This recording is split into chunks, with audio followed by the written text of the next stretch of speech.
Okay, we are now going to take a look at three-phase transformer connections.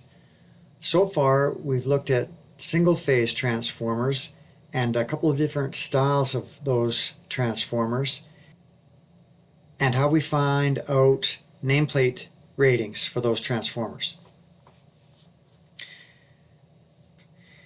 Three-phase transformers are used extensively in the field.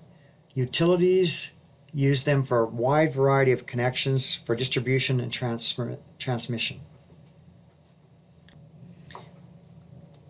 In this module, we will look at the four basic types of connections for three-phase transformers, and then take a look at a couple other specific connections as well.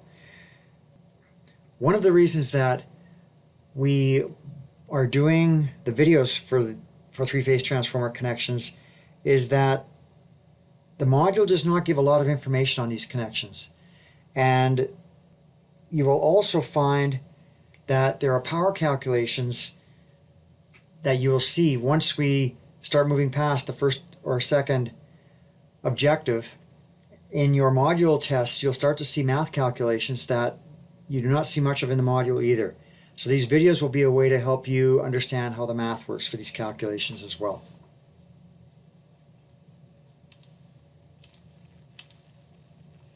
So a three-phase transformer is simply three single-phase transformers grouped in one enclosure. The previous picture is a good example of what a three-phase transformer connection would look like. It's basically three single-phase transformers connected together in one enclosure. They can have the primaries connected in Y or in delta, and the secondary connected in Y or delta. An important thing to remember for three-phase transformers is that transformer action always takes place in the phase of each transformer. If the voltage is changing from primary to secondary, the ratio is from the phase on the primary to the phase on the secondary, and it's the same with the current.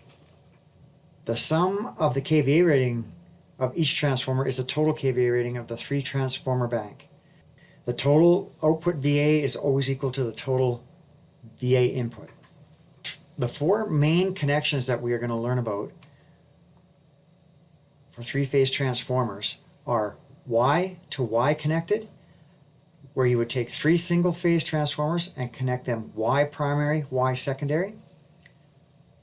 Delta to delta, again, three single-phase transformers where the primaries are connected delta and the secondaries are connected delta. Another one is Y primary to delta secondary. The last one is delta primary to Y secondary. And then we will look at a couple of specific three-phase transformer connections, four-wire delta and open delta. And so as a conclusion to this introduction, if we had Y primary, Y secondary connected three-phase transformer connection, this is what the connection would look like. Again, it is primarily the utilities that use these connections, but it's important for us to understand how the connections are made to get each different style of connection that we have. That should be it for now.